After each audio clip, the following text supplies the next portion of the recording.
नमस्कार, रिअलिटी गपशप मध्ये तुमचं स्वागत आहे। बिग बॉसने सर्वांना लिव्हिंग एरियामध्ये बोलवून त्यांनी कशा पद्धतीने चुकीचा गेम खेळत होतात आणि त्या गेम मध्ये काय काय चुका केल्या आहेत हे सांगत असताना निकी जान्हवी मात्र ह्यांच्या चेहऱ्यावर चांगलेच 12 वाजलेले असतात। तर वर्षाताई सांगतात की निकी, तुम्ही कशा पद्धतीने त्या बाळाचं तंगडं तोडलं आणि जे खेचाखेच करत होतं हे अत्यंत चुकीचं होतं। तेव्हा मात्र निकी ही वर्षाताईंवर तुटून पडते आणि तुम्ही तर मात्र बोलूच नका, कारण तुम्हाला काय करणार आहे, मातृत्व काय असतं हे बोलल्यानंतर सर्व सदस्यांना चांगलाच राग येतो आणि जान्हवी ही निकीच्या बाजूला बसून हसत असते। हे बघताना खूप राग येतो। तर अंकिता ही तिथे तेव्हाच उठते आणि निकीवर चिडते आणि ती रडता रडता बोलते, हे तू बोलू शकत नाही, त्यांच्या मातृत्वावर बोलायचं तुला काहीच अधिकार नाहीये।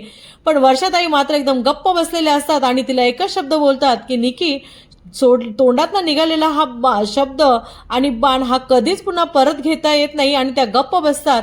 तर आपण लिव्हिंग बेडरूममध्ये बघितलं की वर्षाताईंना सर्व समजवत असतात की ह्यांना बोलायचं भान नाहीये, जाऊ द्या, आणि पॅडी सुद्धा त्यांना वर्षाताईंना त्यांना समजावायचा प्रयत्न करत असतो। तर तिथे जान्हवी येऊन ती सगळ्यांशी माफी मागत असते। तिचा हा नाटकी अंदाज आमच्या सगळ्यांच्या चांगला लक्षात आलेला आहे। तर इकडे निकी अरबाजला सांगत असते, मला माहीत होतं आणि माझ्याकडनं चुकून बोलल्या गेलंय।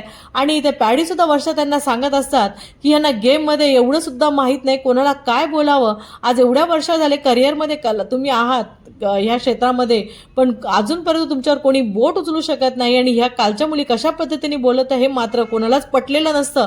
जान्हवी ही मात्र निकीच्या पाठीमागे येऊन सर्वांना माफी मागत असते आणि निकी सुद्धा सकाळी वर्षाताईंचे हात जोडून माफी मागते की मी चुकून बोलले आहे। हा ह्यांचं नेहमीच झालं आहे, बोलून घ्यायचं नंतर माफी मागायची, जसं कुत्र्याची शेपूट कितीही सरळ करायचा प्रयत्न केला ही वाकडी तर वाकडीच असते, हे बोललं तर काही चुकीचं होणार नाही। आणि वर्षाताई सुद्धा तुझी चूक ही अक्षम्य आहे असं सांगून ते बोलतात आणि त्या एकदम त्यांच्या चेहऱ्यावरचे भाव हे मात्र खूपच वाईट वाटत असतं त्यांचा चेहरा बघताना। तर रितेश सरांनी ह्यांना चांगल्याच पद्धतीने निकीच्या ग्रुपला धडा शिकवला पाहिजे आणि आता त्यांना माफी न मागता त्यांना चांगल्याच पद्धतीने पनिशमेंट दिली पाहिजे। असेच नवनवीन अपडेट बघण्यासाठी माझ्या चॅनलला लाईक, शेअर अँड सबस्क्राईब करा।